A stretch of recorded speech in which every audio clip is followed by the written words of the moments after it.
경남 밀양의 세종병원에서 화재가 발생한 지 사흘째인 오늘 의식이 없던 중상자 1명이 숨을 거둬 사망자는 38명으로 늘었습니다. 여전히 의식이 없는 1명을 포함해 2명은 위독한 상태입니다. 유가족들의 오열 속에 발인이 시작됐습니다. 하지만 희생자가 한꺼번에 나와 4명의 빈소는 아직 차려지지 못했습니다. 화재 현장에선 3차 감식이 진행됐습니다.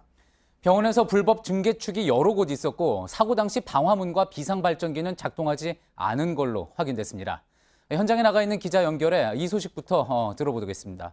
윤두열 기자, 사망자들이 이제 모두 질식한 걸로 나타났는데 이 연기 확산을 막을 수 있었던 건 방화문 아닙니까? 그런데 이 방화문이 모두 열려 있었다고 하죠? 네, 화재 현장에 들어갔던 소방관들은 방화문이 열려 있었다고 증언했습니다. 오늘 현장 감식반도 들어가서 방화문을 살펴봤더니 이 방화문이 훼손돼서 훼손된 틈 사이로 많은 연기가 들어갔을 것이라고 말했습니다. 또 화재 발생이 있었던 1층에는 아예 방화문이 없었습니다. 이 방화문만 잘 닫혀 있으면 대피를 하지 못해도 화염은 물론이고 연기를 막을 수 있습니다.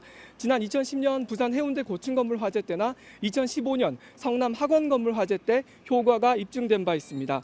최신 건물의 방화문은 불이 났을 경우 자동으로 내려오는데요. 세종병원의 경우에는 여닫는 철제문이 중앙 측 양 계단 옆에 설치되어 있었습니다. 항상 닫아놔야 하지만 통행이 불편해서 열어뒀던 것으로 보입니다. 만약 1층에 방화문이 설치가 돼 있었더라면 혹은 2층에서 5층 사이에 방화문이 굳게 닫혀 있었다면 피해를 줄일 수 있었을 것이라는 지적이 나오고 있습니다. 예, 그러면서 이제 또 비상발전기가 과연 작동을 했느냐 이 여부도 관심입니다. 산소호흡기나 엘리베이터, 이게 비상발전기가 작동을 해야지 정전이 됐을 때도, 화재 후 정전이 됐을 때도 가동을 하는 거 아니겠습니까? 이것 때문에 숨진 환자가 있었다는 주장이 또 나오는데 이 부분에 대한 조사도 진행이 된 게 있습니까? 네, 세종병원의 비상용 발전기는 수동으로 작동하는 시스템인데요. 공교롭게도 이 발화 지점으로 추정되는 응급실 내 탈의실 옆에 설치되어 있었습니다. 합동 감식반이 이 발전기를 살펴봤는데 작동한 흔적을 발견하지 못했습니다.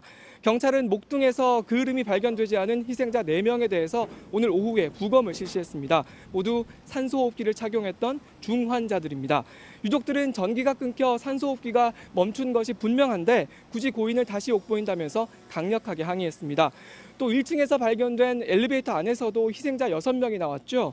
이 엘리베이터도 화재 때 전기 공급이 끊기면서 문이 열리지 않았을 가능성이 제기되는데 이 부분에 대해서는 현재 조사가 진행 중입니다. 예, 특히 이 부분에 대해서 아주 면밀한 조사가 진행이 돼야지 될 것 같은데요.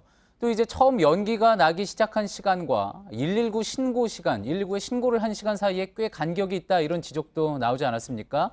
결국 병원이 이제 자체적으로 불을 끄려다가 신고가 늦어졌다. 그러니까 초동 대응이 좀 잘못됐다 이런 지적도 나오고 있죠. 네, 합동감식반은 1층에서 7대, 3층에서 소화기 2대를 작동한 흔적을 발견했다고 밝혔습니다. 1층에선 소화기 가루도 발견됐습니다. 공개된 응급실 CCTV에는 7시 25분에 연기가 나고 또 한 남성이 소화기를 들고 뛰어다니는 모습을 확인할 수 있는데요. 소방서에 신고한 시간은 7시 32분입니다. 이 초기 7분이 피해가 커지는데 결정적인 역할을 한 것이 아니냐 이런 지적이 나오고 있습니다. 지금까지 화재 현장인 밀양 세종병원에서 JTBC 윤두열입니다.